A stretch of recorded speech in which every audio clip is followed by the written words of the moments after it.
Hoy por hoy queremos hablar sobre la importancia de entender, de discernir lo que llamamos el pueblo de Dios. ¿Quién es el pueblo de Dios? ¿Quién compone el pueblo de Dios? ¿Qué lo hace pueblo de Dios? Vamos a tratar de caminar un poquitito. Si no termino ahora, terminaré el otro domingo, pero trataremos de entender a grandes rasgos, pero que es un tema de suma importancia, al igual que los últimos dos temas que hemos tenido sobre la importancia de la salvación. Debemos de entender que los que gozan de la salvación son aquellos que automáticamente vienen a formar parte del pueblo de Dios. Solo el que ha saboreado, solo el que ha experimentado una experiencia, valga la redundancia, personal con Jesucristo y ha recibido a Jesucristo en su corazón, puede llamarse pueblo de Dios. De otra forma, y lo vamos a ver más para adelante, podrán haber muchos pueblos, pero no todos pueblos de Dios. Así que queremos hacer con la ayuda del Señor esa distinción para que podamos crecer juntos. Génesis capítulo 12, versos 1, 2 y 3. 1, 2 y 3 vamos a estar leyendo en esta hora. Si ya lo encontraron, me dice un sonoro amén. Dice la palabra del Señor. Pero Jehová había dicho a Abraham: vete de tu tierra y de tu parentela y de la casa de tu padre a la tierra que te mostraré. Y haré de ti una nación grande y te bendeciré y engrandeceré tu nombre y serás bendición. Bendeciré a los que te bendijeren y a los que te maldijeren maldeciré. Y serán benditas en ti todas las familias de la tierra.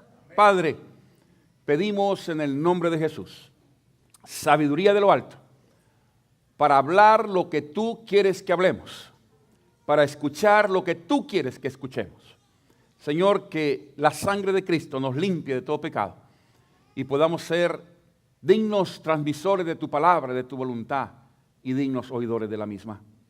Perdónanos, háblanos, santifícanos en tu palabra y que, Señor, cada uno de nosotros reciba conforme nuestra necesidad.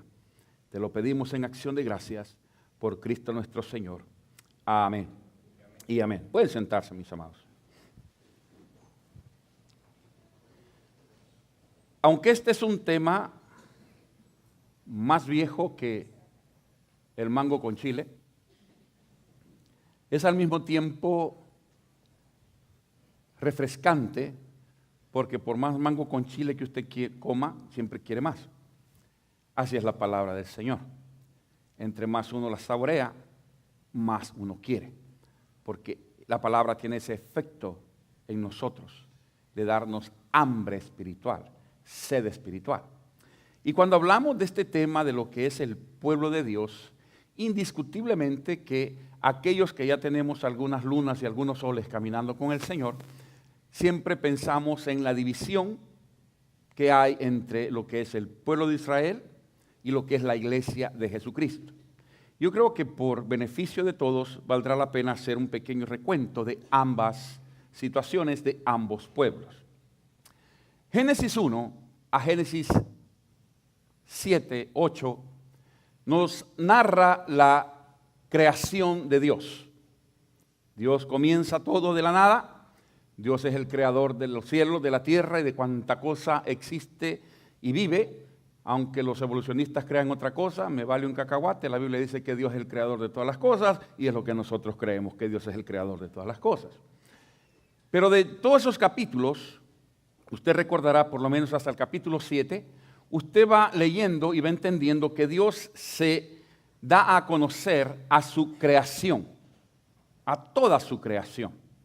Pero de repente la creación, como siempre, se corroe y entonces comienza a practicar el pecado. Y el pecado es todo aquello que nos aparta de la presencia santa de Dios. Y entonces Dios, cuando contempla, dice la palabra ahí en el capítulo 6 del libro del Génesis, que Dios descendió y se paseó por toda la tierra y vio que el pensamiento del hombre era de continuo el mal. Y cuando Dios mira aquello y Dios percibe aquello, dice la palabra que Dios se arrepintió de haber hecho al hombre. Y entonces forma un plan que usted conoce, que le llamamos el gran diluvio, la la gran inundación que hubo a nivel mundial, reconocida por todos los científicos en toda la redondez de la Tierra. Todo el mundo afirma y asegura y tiene las pruebas necesarias para afirmarnos que hubo una inundación a nivel bíblico. A nivel bíblico. Entonces no hablamos simplemente porque lo hemos leído en la Biblia, lo hablamos con datos científicos. Están las pruebas del diluvio que hubo y que hubo a ese nivel tan grande. So, Dios decide entonces enviar el diluvio, pero decide salvar a una familia. Y esa familia es la familia de Noé. Y Noé es un hombre justo delante de Dios, pero que había agarrado ciertas mañas. Y vaya poniéndole atención a eso, porque eso es de suma importancia. Noé había agarrado ciertas mañas, ciertas costumbres de aquel pueblo en el que él vivía. Era un hombre justo, era un hombre cabal, dicen allá en mi pueblo, pero que de alguna forma la sociedad en la que él vivía, de alguna u otra forma, había penetrado, inculcado algo en el corazón de Noé. Para que me entienda, ¿cuántos tenemos cable en la casa? No con el que le damos al muchacho, sino el cable de la televisión, ¿verdad? La mayoría tenemos cable, o tenemos dish, o tenemos cuánta cosa hay hoy en día, o el internet, o el wifi, y todo ese montón de cosas que es del mundo. Ay, pastor, qué radical, es del mundo. Simplemente. ¿Lo aprovechamos? Claro que sí, pero somos influenciados por aquella situación. Esta semana, del martes para acá, especialmente hasta el viernes por lo menos, hemos hablado de la influencia que hemos tenido a través de los medios de comunicación que han metido tanta falsa información en el pueblo, especialmente en el pueblo hispano, y han creado una crisis emocional en nuestro pueblo. Han creado una crisis en la redondez de la tierra por las malas interpretaciones, por lo que usted quiera, correcto o incorrecto, no me quiero meter a eso, es simplemente que la crisis es aquello que te toma por sorpresa o que crees que va a suceder, aunque no necesariamente es cierto. Pero te meten en la cabeza que va a suceder y entonces uno comienza a temblar antes de tiempo. Yo he conocido personas y he tenido personas en mi oficina que es el día 5, el día 7 del mes y vienen afligidos y me dicen, es que me va a tocar pagar la renta, y no ha pagado la renta, no, ya este mes la pagué, la del otro mes, ¿y para qué se aflige pues? Apenas el día 7 está pensando en la otra renta.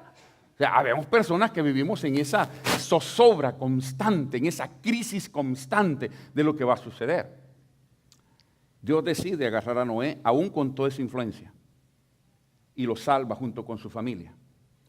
Y la influencia se demuestra después que termina el diluvio, el arca termina en tierra, Noé sale con su familia y todos los animales, y en vez de sembrar maíz, y en vez de sembrar frijoles, y poner una tomatera, y poner unos ayotes, unos huisquiles, unos chayotes, como usted le quiera llamar, se pone a sembrar uvas. ¿Y qué hace con la uva? Vino. ¿Y el vino para qué sirve? Para emborracharse. ¿Qué hace? Se emborracha. ¿De dónde aprendió eso? De la cultura de dónde viene. ¿Me doy a entender, mis amados? Él arrastra todo aquello. Entonces Dios, que mira todo aquello, dice, man, destruí a toda esta gente y salvé a este y ahora este me sale con la misma historia. Entonces, como le prometió a Noé no volver a destruir la tierra con un diluvio, y firmó su pacto, dice la palabra, dice, no puedo volverlas a acabar con agua. Entonces voy a tener que hacer un plan exclusivo. Y entonces aparece un hombre llamado Abraham, que es un idólatra, que está metido en una ciudad de idolatría, que adoran cuanto Dios usted se puede imaginar. Ur de los Caldeos sería lo que hoy sería la India, donde se adoran las hormigas, las cucarachas, las ranas, los sapos, los cocodrilos, todo. Cuanta cosa se mueve, se adora. Se están muriendo de hambre, pero no se comen la vaca. ¿No? Las vacas se mueren de vejez y quedan tiradas, pero no hay quien se las coma porque es prohibido en su religión. Allá en México ni esperan que crezca y vamos los chicharrón y vamos ahogando carnitas y toda la cosa. ¿No? Allá entonces es la misma historia, una ciudad llena de idolatría.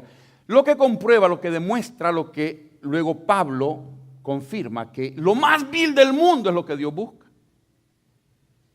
Lo que nadie quiere es lo que Dios quiere. Y de en medio de toda esa ciudad de podredumbre, de hechicerías y de idolatría, de ahí llama a Abraham.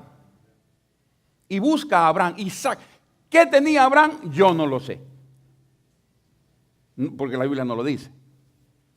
No dice nada no dice si era un hombre justo, si era un hombre conforme al corazón de Dios, no dice si caminaba en integridad, no dice si caminaba en santidad, no dice nada de Abraham. A menos que lo haga el pastor, usted ha leído algo más de eso, porque yo no lo he encontrado. No dice nada de Abraham. Simplemente que a Dios se le dio su gana llamar a Abraham. Y llama a Abraham y le dice, salte de tu casa, salte de tu tierra. Y con Abraham viene la promesa. Bendeciré a los que te bendijeren y a los que te maldijeren, maldeciré. Y luego viene un resultado maravilloso. Y serán benditas en ti todas las familias de la tierra. Ahora, Abraham viene a ser el padre de la nación de Israel. No es el padre de los judíos, es el padre de la nación de Israel. Recuerda y mantenga.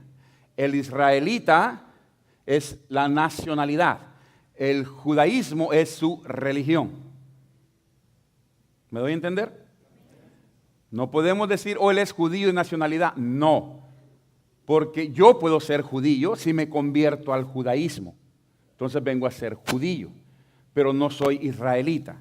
Entonces, en Abraham nace la nación, el pueblo que hoy conocemos como el pueblo de Israel. Él es, como dice la carta a los hebreos, de sus lomos, de su cuerpo, de su sangre, desciende la nación de Israel. So, Abraham es el primero de un pueblo que va a ser formado. Y es un pueblo que tiene que ser formado de una manera única, de una manera especial. ¿Por qué? Porque Abraham recibe la promesa de Dios que le va a bendecir con un hijo. Y ese hijo le va a dar cantidad de nietos, bisnietos, tataranietos y todos los netos que usted quiera. Le da la promesa. Porque Abraham no tiene hijos. Su esposa es estéril. No puede tener hijos.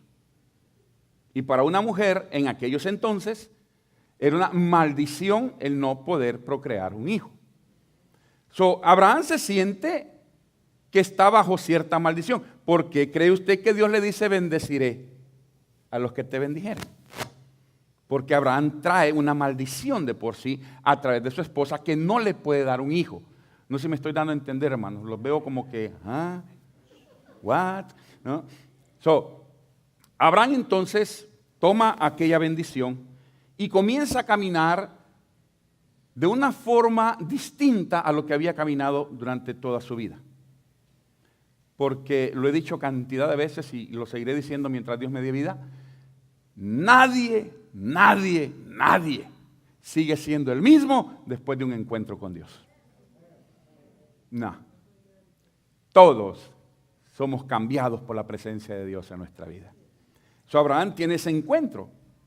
Sale, comienza a caminar y entonces usted conoce la historia, comienza su dilema de la fe, que si creo, que si no cree, comienza entonces él a buscar la comunión con Dios y le cree a Dios y toda la historia y llega a ser no solamente el padre de la nación judía, sino que de acuerdo a la carta a los romanos viene a ser también el padre de la fe para la iglesia de Jesucristo. Luego le explico un poquitito más eso, pero para que vayamos en la misma página. Así que de él vienen dos pueblos. Un pueblo que se da a conocer de forma humana, de forma radical, de forma en la que es la nación de Israel, y un pueblo que surge siglos después a través de un hecho que él confirma, que es creerle a Dios. Porque la iglesia surge cuando usted cree en Dios, y usted le cree a Dios, y usted recibe a Jesús, entonces usted llega a ser parte de la iglesia, y la iglesia es ahora el pueblo de Dios. Lo explico más para adelante, pero es para que vayamos caminando juntos. Espero que no los estoy durmiendo ni aburriendo, porque si es así, entonces nos vamos a comer y se acabó el problema. Lo que estoy tratando de hacer, hermanos, es transportarnos todos a este caminar, porque es tan fácil decir, el pueblo de Dios, el pueblo de Israel, la iglesia. Hay un proceso que me interesa que conozcamos. Estamos hablando de eso en la escuela dominical. Hay un proceso que es de suma importancia. ¿Por qué? Porque en el proceso usted va a entender que así como Abraham sale de Ur de los Caldeos y recibe la bendición, con esa bendición viene una responsabilidad. ¿Me doy a entender? Viene una responsabilidad. Y con esa responsabilidad vienen privilegios. Igual hoy en día con la iglesia de Jesucristo, que vamos a tratar de ir aterrizando más para allácito así. Entonces, cuando Abraham comienza una nación, comienza un pueblo, que repito otra vez, es el pueblo hebreo, de donde viene el judaísmo. ¿Okay? La nación de Israel que practica el judaísmo. Mantenga eso en mente porque eso le va a hacer la gran diferencia cuando usted lea el Antiguo Testamento. ¿Okay? El judío es el que viene de Israel, cree en Dios, en un solo Dios. ¿Cuál es el Shema de Israel? El tema de Israel. Oye Israel, Jehová nuestro Dios, Jehová uno es. Es lo que ellos cantan, es lo que ellos dicen todo el tiempo, porque ese es su tema, su lema de que los hace nación única. Porque en este entonces, ¿de dónde viene Abraham? De Ur de los Caldeos, que era Ur de los Caldeos, una nación completamente idólatra. Ahora imagínense lo que eso significa para Abraham, pensar que hay un solo Dios cuando él viene acostumbrado a adorar 500 dioses. Entonces viene un proceso de cambio. Al igual que nosotros, cuando venimos acostumbrados a buscar novia y poner a un negrito así de patas para abajo, patas para arriba. O le llevamos a la camita del hospital al niño, al santo niño de Atocha, y se lo poníamos ahí en la camita para que estuviera rezando por el niño. Venimos de ahí. No me diga que no, porque la mayoría venimos de ahí. Le rezábamos a cuanto santo se nos ponía enfrente. Hoy en día se mira en árboles y en tortilla y en manchas de aceite y por todos lados se andan viendo figuras por todos lados. Entonces, no estamos hablando de algo que no podamos entender. De ahí venimos nosotros, de ahí venimos la mayoría de nosotros, acostumbrados a adorar y a creer en tantas cosas. Y de repente se nos dice que el único camino al Padre es Jesucristo. Pero por años se nos ha enseñado que hay distintos caminos para llegar a Dios. Y que todos los caminos son buenos. Y que todas las religiones llevan a Dios. Así nos enseñan en el mundo. No, mientras te hablen de Dios está bueno. Usted no sabe de qué Dios le están hablando. Por eso la palabra hace la diferencia. Porque en ningún otro hay salvación más que en el nombre de Jesús. Porque Él es el camino, la verdad y la vida. Y nadie va al Padre si no es por Él. Usted conoce esos versos mejor que yo quizás. Pero estoy haciendo la referencia para que podamos ir comprendiendo la historia, la importancia de la historia del pueblo de Dios. Privilegios que se tienen. Abraham, Dios le dio ciertos privilegios muy importantes, como lo es pensar distinto a lo que los demás pensaban. Abraham comenzó a pensar de una forma distinta a lo que el resto del pueblo pensaba. Le cuento rapidito para que entendamos. Llega un pueblo desconocido, pelea con el sobrino de Abraham, con Lot, y se lo llevan preso a él y a todos sus pastores, y se llevan todas sus cosas, y entonces era el botín que aquel pueblo se llevó. Llega alguien corriendo y le dice: Abraham, acaban de pelear con tu sobrino, y se lo llevaron preso, y se lo llevaron esclavo, y se llevaron a todo lo que él tenía, se lo han llevado y están por allá en aquella montaña, y allá los tienen prisioneros. Abraham no es soldado, no es guerrero, él es pastor. Entonces dice la palabra que tomó a sus pastores y se fueron a buscar a su sobrino. Y cuando llegan a donde lo tienen preso, dígame si usted no piensa distinto, ataca a ese pueblo. Pero la importancia y lo chistoso de eso es que lo ataca de noche. Nadie pelea de noche en aquellos entonces, porque no había luz eléctrica. Todo aquello es oscuro. Nadie peleaba de noche. Así que él ataque de noche a este pueblo, y lo hace de una forma muy inteligente, porque le pone a los camellos, a los burros, antorchas, para que se vea que un montón de gente iba caminando, y aquel pueblo se asustó cuando ven el montón de gente venir, cuando eran unos 10 pelones nada más los que iban para ahí.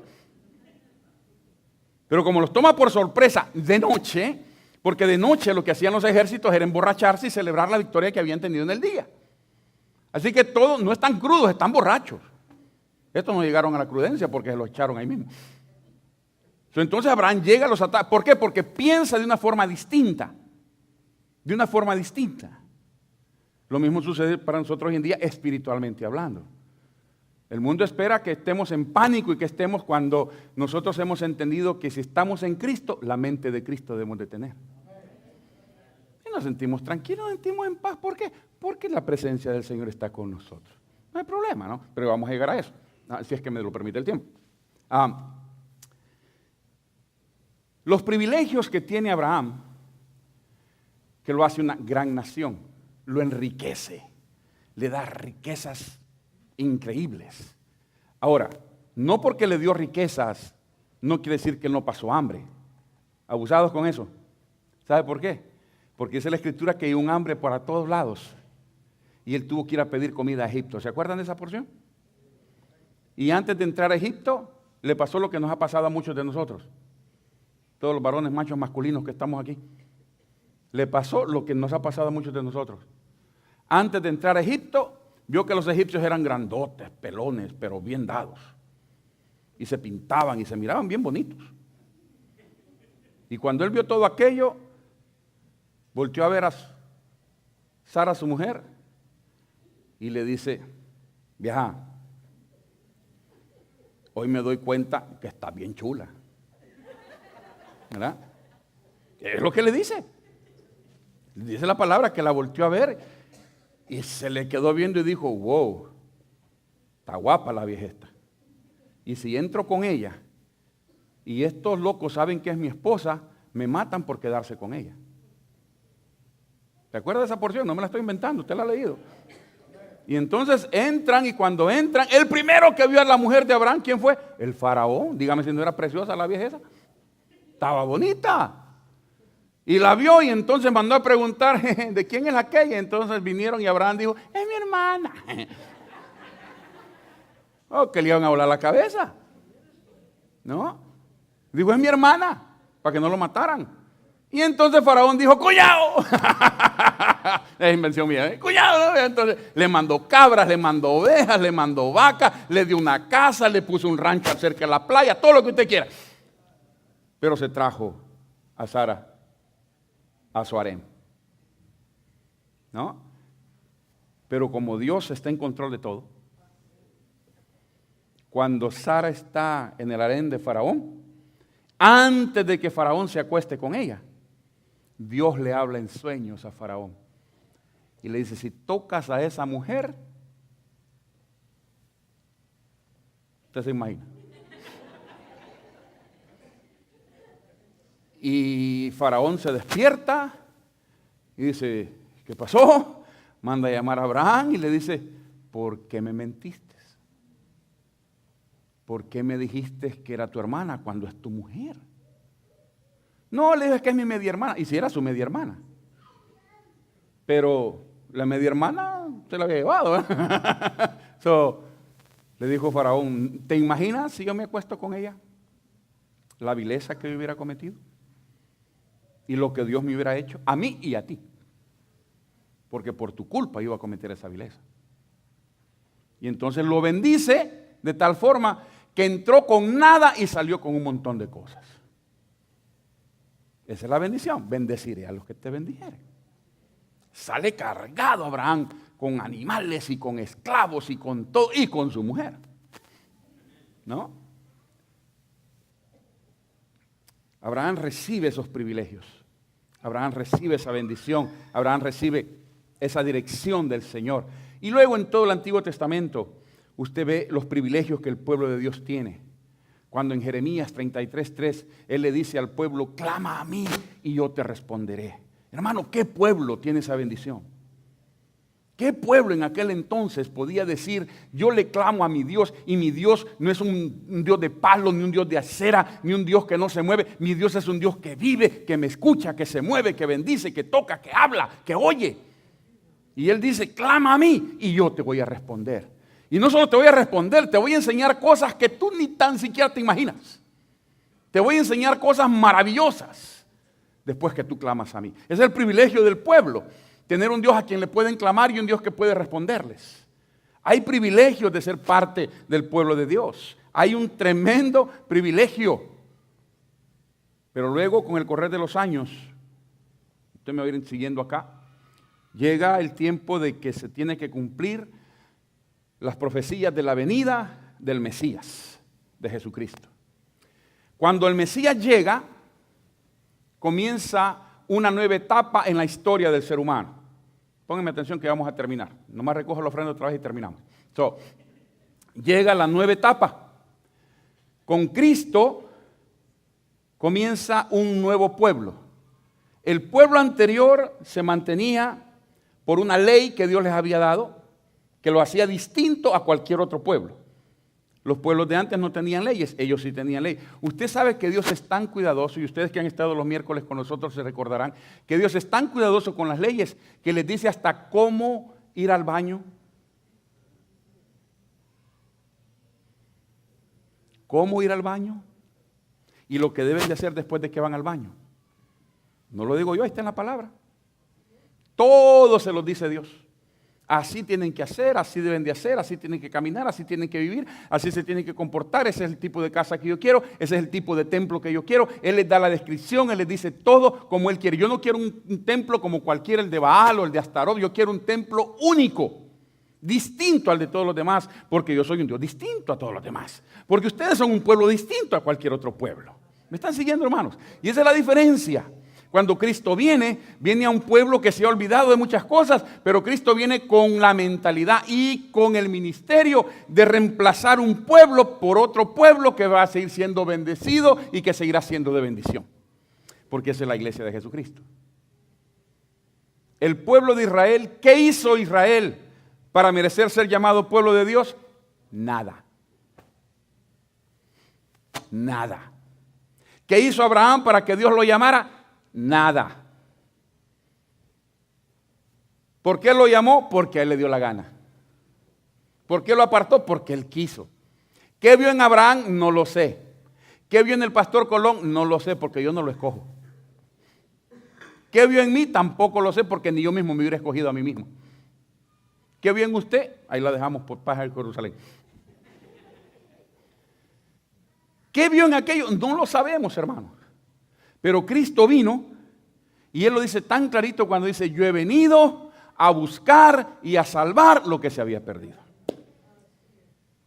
Y cuando Cristo comienza su ministerio, y cuando Cristo comienza a hacer todas las cosas lindas que Él hace, hasta que llega a la cruz del Calvario. Ya vamos terminando. En la cruz del Calvario sucede algo maravilloso, que no sucedió en todo el Antiguo Testamento.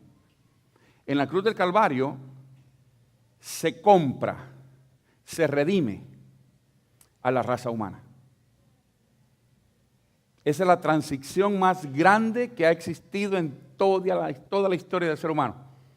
Ahí la bolsa de valores quedó chiquita. Ahí se hace la transacción más maravillosa. Dios compra tus pecados con la sangre de su propio Hijo. Dios paga por tu vida con la vida de su propio Hijo. ¿Alguien dice amén a eso? Esa es la transición que se está dando ahí. Y entonces cuando todo aquel que en Él cree no se pierde, pero tiene vida eterna. Entonces, la iglesia de Jesucristo se compone de todo aquel y de toda aquella que ha confesado con su boca que Jesús es el Señor y ha creído en su corazón que está vivo. Porque ese es el centro, ese es el plan romano, como se le conoce en las distintas iglesias. ¿Qué es el privilegio que usted y yo tenemos? No sé si usted se da cuenta, hermano. Usted tiene poder de lo alto. ¿Me escuchó? Usted tiene poder de lo alto. Quizás no lo ha experimentado, quizás nunca lo ha puesto en práctica, pero yo le aseguro que en el momento en el que usted pueda y tenga que pasar por una situación muy pero muy adversa y usted se afianza, se apodera del nombre de Jesús y usted confiesa el nombre de Jesús, cualquiera que sea la situación, queda en nada porque hay poder en el nombre de Jesús. Cuando eso sucede, hermanos, cuando eso sucede, gloria al Señor. Es cuando el cuerpo de Cristo se levanta. Y no estoy hablando literalmente de la sepultura, sino de este cuerpo de Cristo. Porque en el momento que usted confiesa a Jesucristo, usted viene a ser parte del cuerpo de Jesús. No sé lo que somos, pero somos parte del cuerpo de Dios. A mí me importa un comino ser la mugre que lleva en medio de la uña, pero estoy en el cuerpo del Señor. Bueno, no les he dicho eso en forma de broma, pero es una gran verdad. Cuando venga el Señor, yo no me quedo. Aunque sea por la puerta de atrás me meto, pues me meto. Así me metí en los buses allá en mi país. Por la puerta de atrás. Pero que me voy, me voy. Que se quede el que quiera quedar. Yo con el anticristo no quiero ni los buenos días. Yo me voy. ¿Por qué? Porque sé que ese es mi privilegio como parte del cuerpo de Jesús. Ahora bien, así como recibimos el privilegio de tener poder de lo alto, ¿me escuchó? Porque el Evangelio de Marcos dice que vamos a tener señales que nos van a seguir, que van a demostrar que somos discípulos de Jesucristo.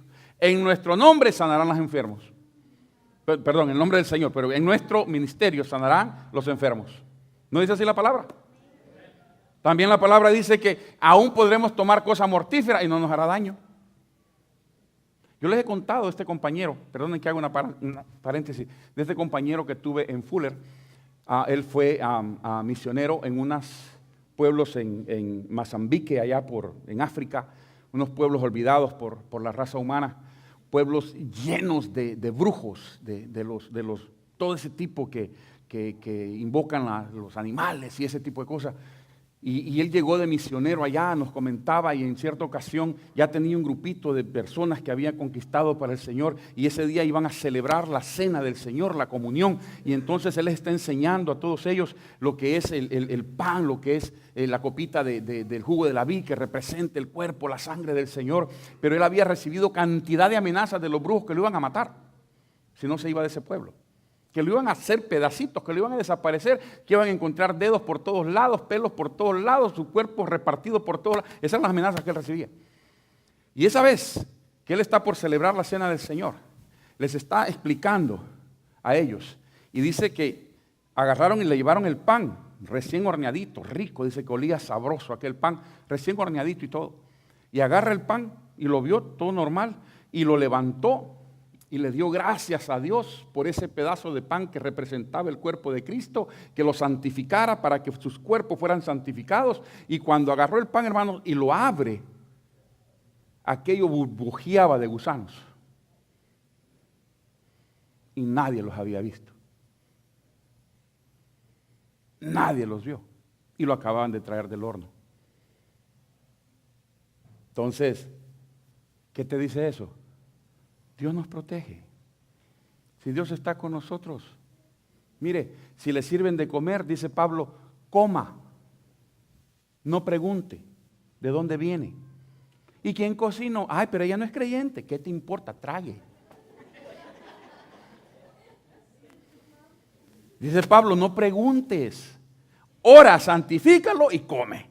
Yo eso hago todo el tiempo. ¿No? Oro, santifico y va para adentro. Mayrita me enseñó una oración muy bonita. Que Dios bendiga desde arriba lo que va a caer en la barriga. ¿Verdad? Se acabó el problema.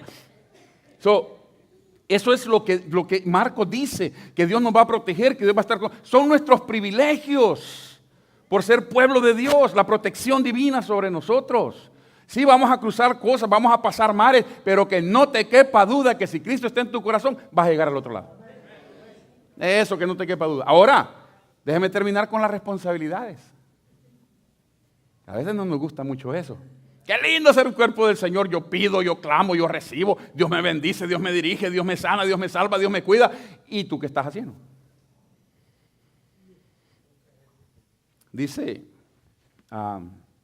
Colosenses 3:12, 3:1 y 2, perdón, que dicen los teólogos chapines que Pablo era de Guatemala. Porque dice, sí pues, habéis resucitado con Cristo. Solo los chapines lo entendieron. Está bueno. Sí, pues, habéis resucitado con Cristo. Buscad las cosas de arriba, donde está Cristo sentado a la diestra de Dios. Si hemos resucitado con Cristo, ¿qué debemos de buscar? Las cosas de arriba. ¿Qué tenemos que buscar? Las cosas espirituales. ¿Qué tenemos que buscar? Nuestro crecimiento espiritual. ¿Qué tenemos que buscar? La bendición de Dios. Es bueno esforzarte y esfuérzate en todas las áreas de la vida, pero la área más importante es tu vida espiritual. Y es a la que menos atención le ponemos hoy en día. Todos queremos 65 inches 4K. Todos queremos un buen estéreo, lo último en la computadora. Todos queremos el último modelo de carro. Todos queremos un buen trabajo, que la esposa no envejezca, que el marido no le salga la panza. Todo. Todos queremos lo mejor. ¿Cómo está tu vida espiritual? ¿Cómo está tu relación con Dios? ¿Cómo está tu lectura bíblica? ¿Cómo está tu relación? ¿Sabes que esa es su responsabilidad? Orar sin cesar, dice la palabra, es tu responsabilidad y la mía. Ahí está en la palabra, no me lo diga a mí, ahí está en la palabra. Yo le estoy diciendo lo que dice la Biblia. Orad sin cesar. ¿Le da igual venir a la iglesia o no venir a la iglesia? Lee Hebreos, capítulo 10, donde dice, no dejando de congregarnos como algunos tienen por costumbre. La importancia de congregarnos, la importancia de venir y alimentarnos, de reír juntos, de estar juntos, de compartir juntos, de oír juntos. Quizás usted oiga una parte del mensaje y la otra persona oye la otra parte del mensaje, pero oímos juntos, criticamos juntos, estamos juntos. Eso es lo lindo, mira cuán bueno y agradable es habitar los hermanos juntos en armonía. Porque ahí envía Jehová bendición. Por eso la importancia, no dejarnos de congregar, es nuestra responsabilidad. Ahora,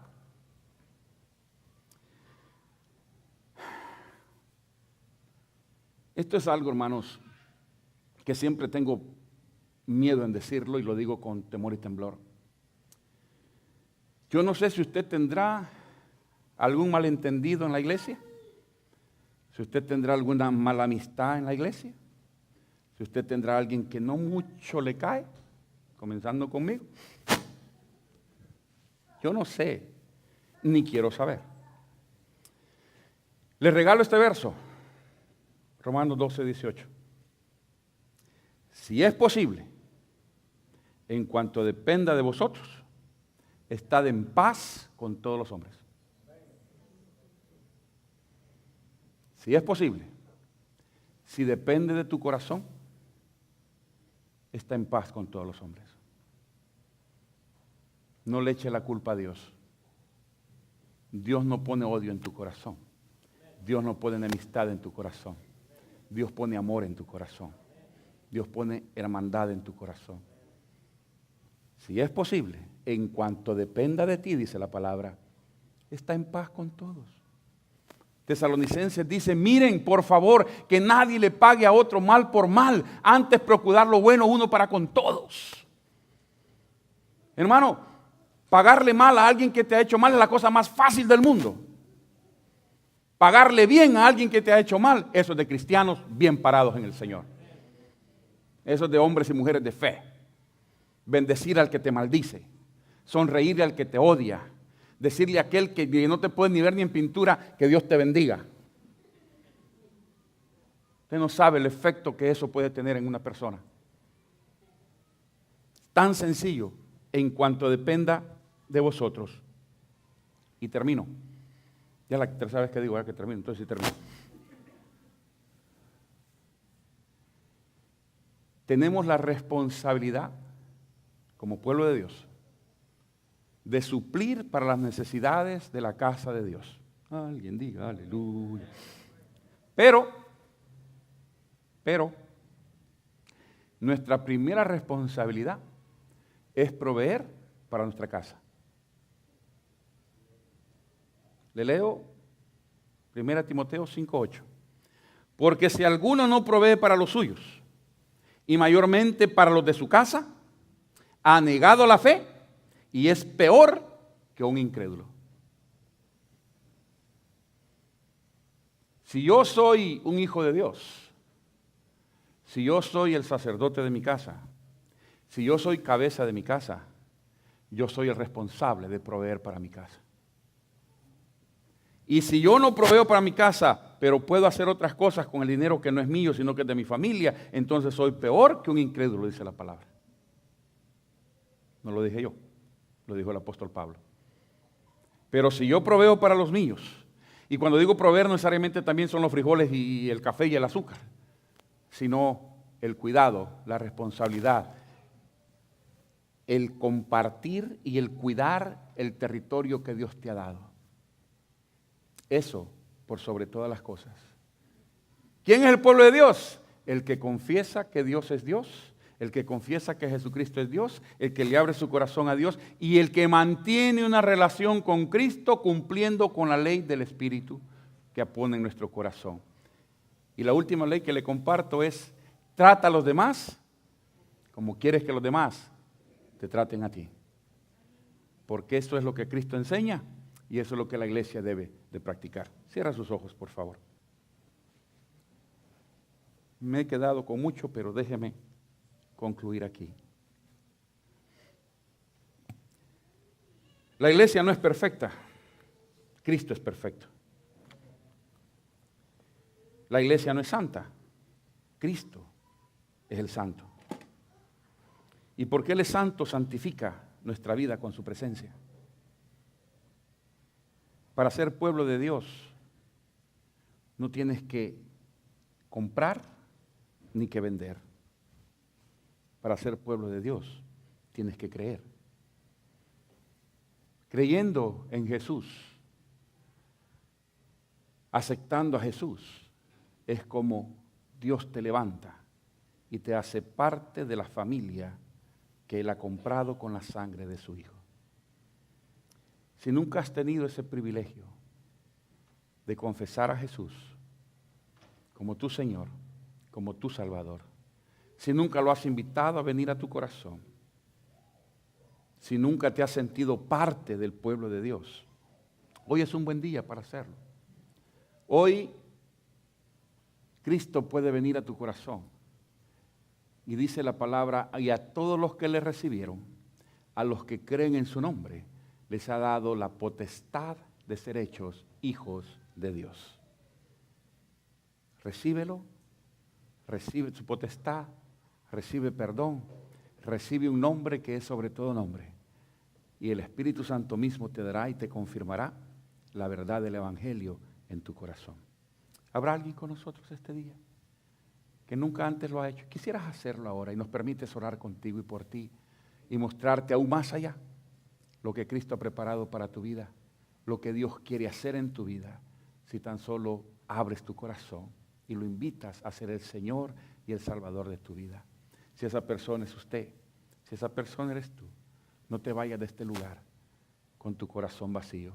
Permite que Cristo venga y lo llene de todo al todo, tan solamente invitándolo a que sea tu Señor y tu Salvador. Si esa persona eres tú, ¿por qué no levantas tu mano y nos permites orar contigo y por ti? Ahí donde estás, la iglesia está en oración. La iglesia está en oración. Esto es un compromiso entre Dios y tú. Tú y Dios. Si ese es el deseo de tu corazón, permítenos gozarnos contigo y ponerte en las manos del Señor. ¿Habrá una persona con nosotros este día? ¿Habrá una persona con nosotros? Dios eterno, gracias porque quizás no hemos tocado todos los puntos necesarios para comprender la importancia y la necesidad que tenemos de sentirnos parte de tu pueblo, de ser parte de tu pueblo. Pero lo poco que hemos dicho, Señor, quiero suplicarte en el nombre de Jesús, Padre, que lo tomes y lo pongas en lo más profundo de nuestros corazones, para que entendamos y discernamos la importancia de ser parte de tu cuerpo, de ser parte de tu pueblo, y que comprendamos qué tremendo privilegio tú nos has dado al ser hechos hijos tuyos, pero que también discernamos la gran responsabilidad que tenemos de comportarnos como pueblo tuyo. Que en todo momento y en todo lugar podamos ser luz y sal. Y que en todo momento y en todo lugar siempre tengamos una palabra de sabiduría, una palabra sazonada con tu presencia, para que podamos hacer la diferencia en donde quiera que estemos. Guárdanos en tu presencia. Guárdanos en tu mano, danos siempre sabiduría de lo alto, para que en todo momento podamos glorificar tu nombre al abrir nuestros labios y al confesarle a los demás lo que tú has hecho en nuestras vidas. Por Cristo te lo pedimos y te lo agradecemos. Amén.